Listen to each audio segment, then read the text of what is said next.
आज की दुनिया आप देखिए एक एक अदृश्य कोड से चल रही है। कुछ गणितीय निर्देश हैं और ये सिर्फ हमें जानकारी नहीं दिखा रहा है, ये उसे फिल्टर कर रहा है, रैंकिंग दे रहा है और यहाँ तक कि हमारी अगली पसंद का अंदाजा भी लगा रहा है। ये हमारे मॉडर्न जीवन का कह सकते हैं एक अनदेखा आर्किटेक्ट बन गया है, जो दुनिया भर में 5 अरब से ज्यादा लोगों के अनुभवों को हर पल एक नया आकार दे रहा है।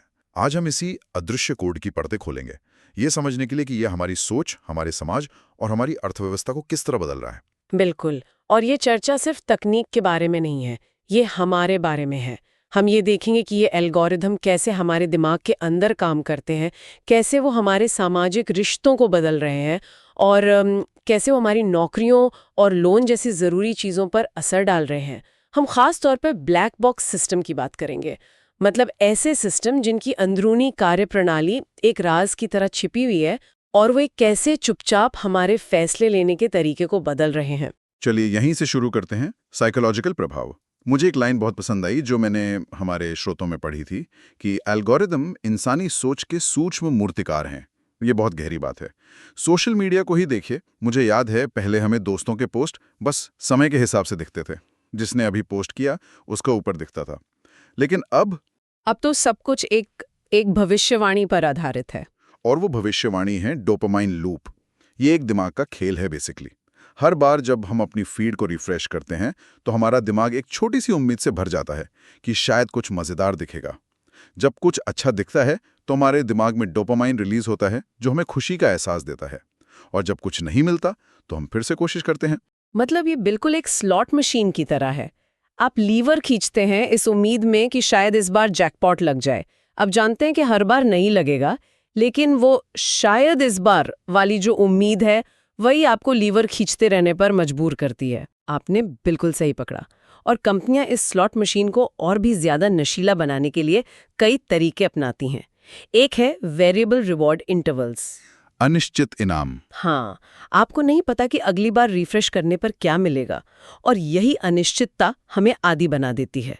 दूसरा, और ये ज्यादा खतरनाक है, वो है भावनात्मक प्राथमिकता। एल्गोरिदम को पता चल गया है कि जो चीजें हमें गुस्सा, डर या बेचैनी महसूस कराती हैं, हम उन पर सबसे ज्यादा देर तक रुकते हैं, सबसे ज्यादा कमेंट करते हैं।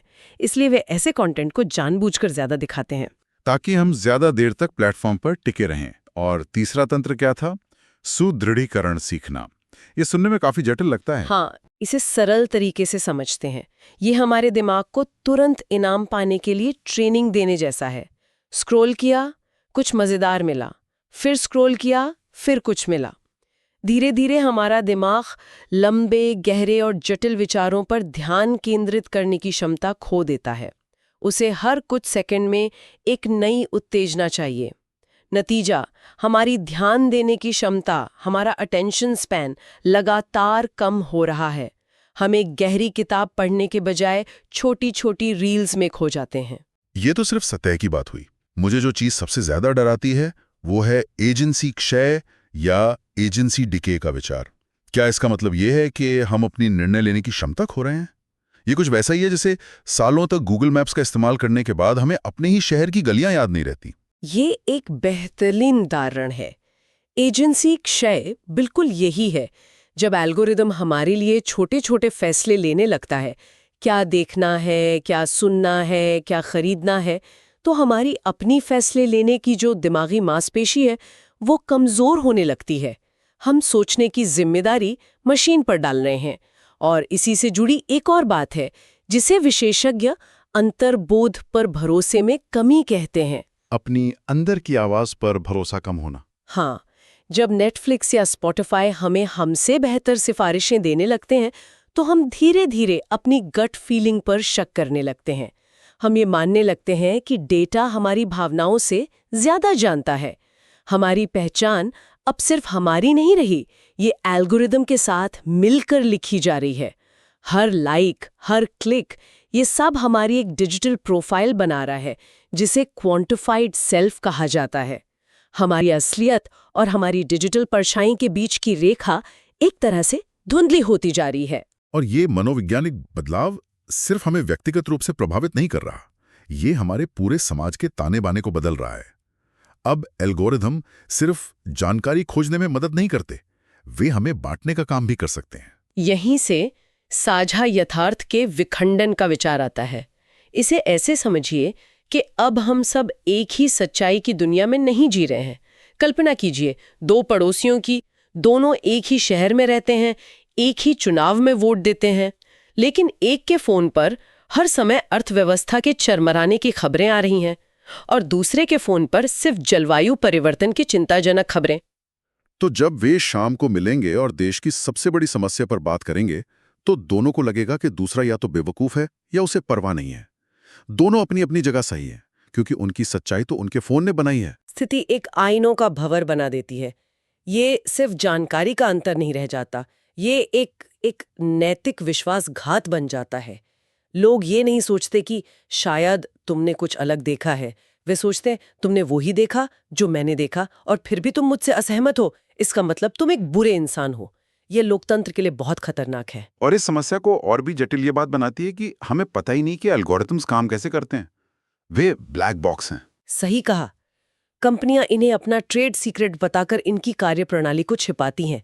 हमें यह जानने का कोई तरीका नहीं है कि हमें कोई खास वीडियो या खबर क्यों दिखाई जा रही है। इसके जवाब में कई कानूनी विद्वान अब एल्गोरिदम जानने के अधिकार की वकालत कर रहे हैं।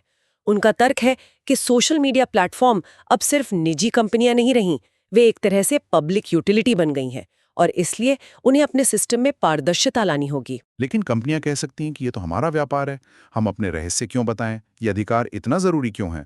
ये 3 बड़े कारणों से जरूरी है। पहला, लोकतांत्रिक भागीदारी की रक्षा के लिए। हमें ये जानने का हक है कि कहीं कोई एल्गोरिदम जानबूझकर तो फर्जी खबरों को नहीं फैला रहा। दूसरा, सार्वजनिक सुरक्षा के लिए। सोचिए, किसी महामारी के दौरान अगर एल्गोरिदम गलत जानकारी को सही जानकारी से ज्यादा तरजीह दे तो कितने लोगों की जान खतरे में पड़ सकती है। और तीसरा, सामाजिक समानता के लिए। हमें यह सुनिश्चित करना होगा कि ये एल्गोरिदम नस्ल या लिंग के आधार पर भेदभाव को न बढ़ाएं। और ये भेदभाव वाला मुद्दा सिर्फ सोशल मीडिया तक ही सीमित नहीं है। मैंने हायरिंग यानी नौकरी देने की प्रक्रिया के बारे में कुछ चौंकाने वाले आंकड़े देखे हैं। ये ब्लैक बॉक्स हमारे करियर पर भी असर डाल रहा है। हाँ, और ये शायद एल्गोरिदम के सबसे परेशान करने वाले प्रभावों में से एक है। वॉशिंगटन विश्वविद्यालय की एक स्टडी है जो दिखाती है कि एआई रिज्यूमे स्क्रीनिंग टूल 85.1% मामलों में श्वेत संबंधित नामों को प्राथमिकता देते हैं। 1 मिनट रुकिए, 85%? ये तो बहुत ज्यादा है। लेकिन जो अगला आंकड़ा है उसने मुझे सच में हैरान कर दिया। जब अश्वेत पुरुष उम्मीदवारों की तुलना सीधे श्वेत पुरुष उम्मीदवारों से की गई तो एआई सिस्टम ने 100% बार श्वेत पुरुष के नाम वाले रिज्यूमे को प्राथमिकता दी। एक भी मामले में अश्वेत आवेदक को नहीं चुना गया। 100%? एक बार भी नहीं? ये कोई संयोग तो नहीं हो सकता? ये इतना साफ भेदभाव कैसे हो सकता है? और सबसे डरावनी बात यह है कि आज 99% फॉर्च्यून 500 कंपनियां, मतलब दुनिया की लगभग हर बड़ी कंपनी, इसी तरह के एआई टूल का इस्तेमाल कर रही हैं। इसके पीछे की वजह समझना जरूरी है। एआई में कोई दुर्भावना नहीं है, वो नफरत नहीं करता, वह सिर्फ पैटर्न पहचानता है। और यहीं पर ऐतिहासिक डेटा पूर्वाग्रह की समस्या आती है। ये एल्गोरिदम कंपनी के पिछले हायरिंग डेटा से सीखते हैं। अगर किसी कंपनी ने पिछले 20 सालों में ज्यादातर एक खास समुदाय के पुरुषों को ही नौकरी दी है, तो एआई यह सीखता है कि यही सफलता का पैटर्न है। वह भविष्य में भी उसी पैटर्न को दोहराने लगता है। वो अतीत के भेदभाव को पकड़कर उसे भविष्य के लिए स्वचालित कर देता है। तो एआई को जानबूझकर नस्लवादी नहीं बनाया गया, लेकिन वो उन इंसानों से सीख रहा है जो शायद अनजाने में पक्षपाती थे, और अब एआई उस पक्षपात को और बड़े पैमाने पर लागू कर रहा है। या लिंग से नहीं जुड़े होते, लेकिन अप्रत्यक्ष रूप से उनसे संबंधित हो सकते हैं। जैसे कि किसी व्यक्ति का जिप कोड।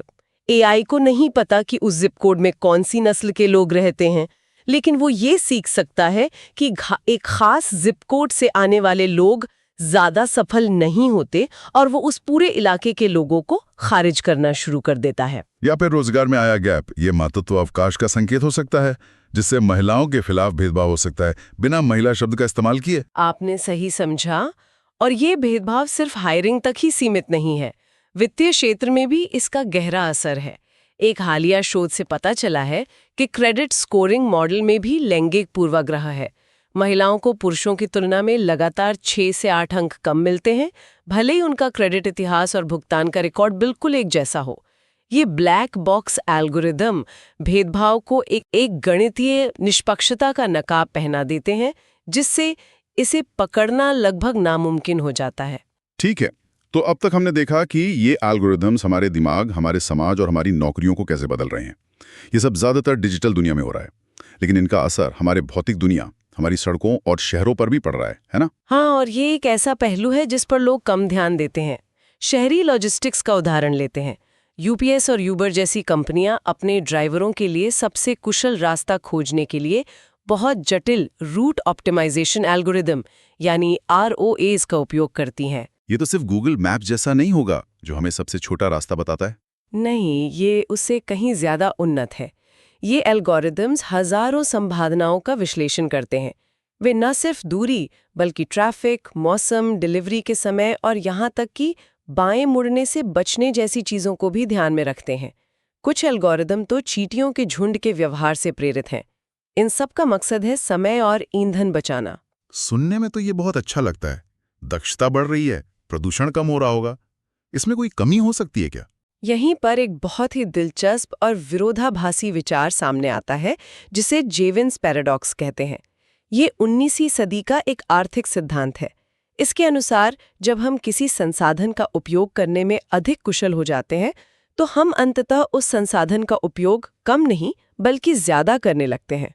एक मिनट, ये तो उल्टा लग रहा है। अगर मेरी कार ज्यादा माइलेज देगी तो मेरा पेट्रोल का खर्च कम होना चाहिए, ज्यादा नहीं। छोटी अवधि में हाँ, लेकिन बड़े पैमाने पर सोचिए। लॉजिस्टिक्स में दक्षता आने से अमेज़न जैसी कंपनियों के लिए डिलीवरी की लागत कम हो जाती है। वे उस बचत को ग्राहकों तक पहुंचाते हैं, चीजें सस्ती हो जाती हैं और डिलीवरी फ्री हो जाती है। नतीजा, हम और आप पहले से कई ज्यादा ऑनलाइन शॉपिंग करने लगते हैं। अंत में सड़कों पर पहले से ज्यादा डिलीवरी ट्रक होते हैं और कुल मिलाकर ज्यादा ईंधन और संसाधनों की खपत होती है। दक्षता से मिली बचत को बढ़ी हुई खपत निगल जाती है। वाह, ये तो कमाल की बात है। मुझे याद आया, लक्षित विज्ञापन भी तो यही काम करता है। अमेज़न की वार्षिक बिक्री का लगभग 1/3 हिस्सा उसके AI संचालित सिफारिश इंजन से आता है। वो हमें बताता है कि जिन लोगों ने ये खरीदा उन्होंने वो भी खरीदा, और हम खरीद लेते हैं और फिर एक और डिलीवरी ट्रक सड़क पर आ जाता है। बिल्कुल, दक्षता विरोधाभासी रूप से और ज्यादा खपत को जन्म दे रही है। ये अदृश्य कोड हमारी खरीदारी के आदतों को इस तरह बदल रहा है कि हम अनजाने में ही पर्यावरण पर और ज्यादा बोझ डाल रहे हैं। तो आज की चर्चा को समेटते हैं। ये साफ है कि एल्गोरिदम सिर्फ कोड की कुछ लाइनें नहीं हैं, वे हमारे यथार्थ के वास्तुकार हैं। वे हमारे दिमाग से लेकर हमारे समाज तक, हमारी नौकरियों से लेकर हमारी सड़कों तक सब कुछ चुपचाप बदल रहे हैं। तो सवाल यह है कि हम इसके बारे में क्या कर सकते हैं। एक स्रोत पे एक बहुत अच्छा 3 चरणीय दृष्टिकोण दिया गया था। हाँ, और ये हम सब पर लागू होता है। पहला कदम है जागरूकता।